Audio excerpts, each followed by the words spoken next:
je vois beaucoup d'accidents que, oui, ce serait le camionneur qui est en cause, mais il y a beaucoup d'accidents aussi.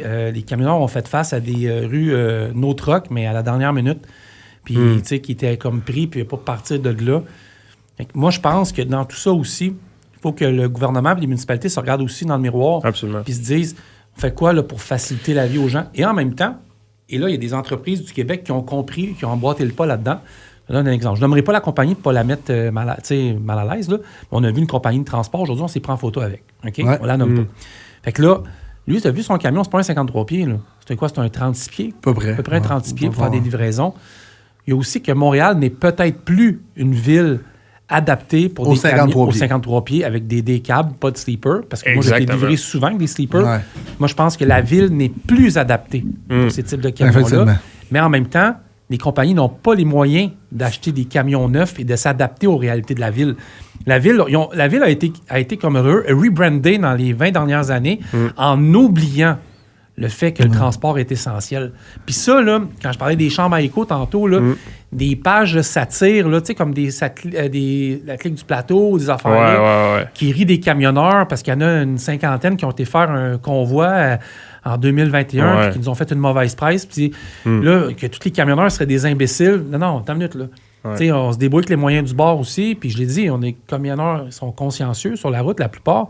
Mais la ville n'est plus adaptée. Ouais, au lieu de donner un paquet de subventions à des entreprises de transport pour ne que électrifier leurs camions, ça, je suis pour ça aussi, mais ça prendrait peut-être des subventions aux compagnies de transport pour avoir des camions avec des dimensions adéquates pour les villes. Mais Francis, oui. Les gouvernements, là, ils n'ont plus d'argent pour ça.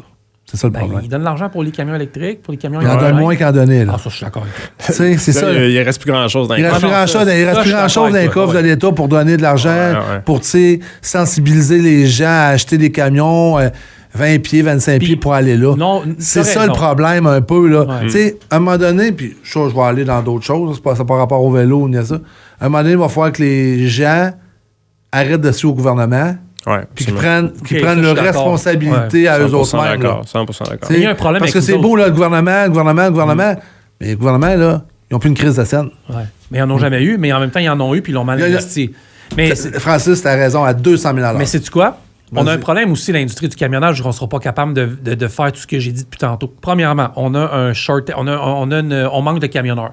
Il en manque beaucoup, puis il va en manquer encore plus dans les prochains mois, prochaines semaines, parce que toute l'histoire de l'esclavage humain en Ontario qui ont vraiment rentré dans des des chauffeurs indiens en Ontario. Ça s'en vient intéressant. Les chauffeurs qui arrivent de l'Inde, qui débarquent à Brampton, qui se font exploiter. Et qui s'en vont sur les routes sans formation, puis je ne mets même pas ça le dos sur eux autres, je mets sur le dos des travailleurs, des employeurs qui font ça. Mais là, ils ne seront plus là parce qu'ils vont se faire sortir de la route un par un.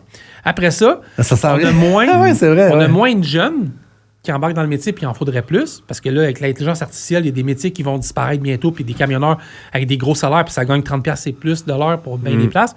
Il va en avoir, mais il va en manquer. Et l'autre chose, c'est qu'il y a des camionneurs qui ne veulent plus aller à Montréal pour toutes les raisons qu'on parle depuis une heure, et je les comprends, j'en suis le premier. Et la deuxième, si on rapetisse les camions, un 53 pieds coupé en deux, mettons, un 36 pieds, OK? 36 plus 36, entre guillemets, ça donne 53. Mais peu importe, mais ça va prendre 2 fois plus de camionneurs, puis on les a pas. Puis t'as le camionneur qui s'en va en ville, puis il paye au millage. Ouais, ça, c'est un autre, ça, c'est encore pire. Ça, pour vrai, là, excusez, c'est celle-là, la caméra? C'est accepté d'être payé... Ah non, j'en vais pas là. Non, mais c'est vrai, là. Il y a des camionneurs qui arrivent de l'Ontario, puis je sais pas du comment, ils les payent à l'heure pour aller à Montréal. Fait que c'est sûr que le gars, quand il arrive à Montréal, là, il est en esti. Pour écouter la suite, rends-toi directement sur ma chaîne YouTube. Sinon, l'épisode est disponible dans son intégralité sur Spotify et Apple Podcasts. N'oublie pas de t'abonner à ma chaîne. Sinon, je te dis à la prochaine. Ciao!